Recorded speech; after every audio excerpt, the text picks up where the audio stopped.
gonzo is because this time something decisive happens. The Italians get smashed. And who can blame them? The Germans are once again using an even more perfected version of new tactics and new artillery methods. As we said before, you're quickly watching occur in 4 years of the First World War. You're watching these armies transform from something more like, the Franco-Prussian War in the 1870s to something more like the Second World War.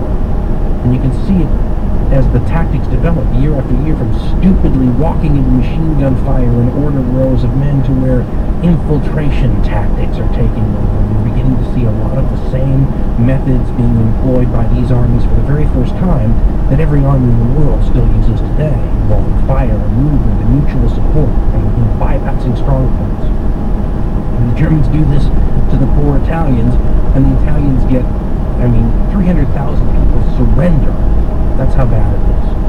And yet, the Italians are able to move like 60 miles back, reform their lines, keep from falling apart totally, and await help from the British and the French, who have to take, troops again from the Western Front to bolster this other area. But what it means is, by the end of 1917, the Germans have knocked out a bunch of their opponents in this war. When you look at how they started the war with all these enemies against them, look at what they've done.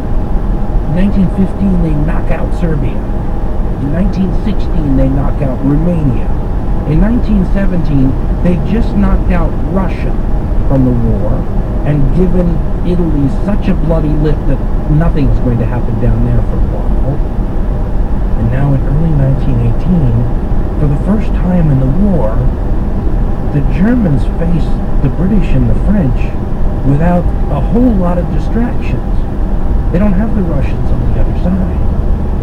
And they have a small window of opportunity before millions of Americans start arriving in Europe to swamp them.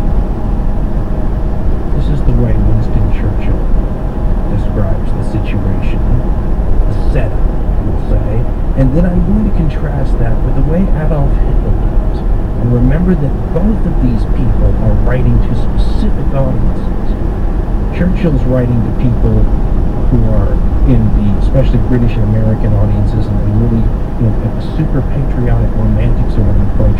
Hitler is writing this material for a bunch of bitter war veterans who still ache over what they experienced, and this feeling of betrayal and the bitterness since the war ended. So they have different audiences they're writing for, but contrasting their styles and the way they set this up is intriguing.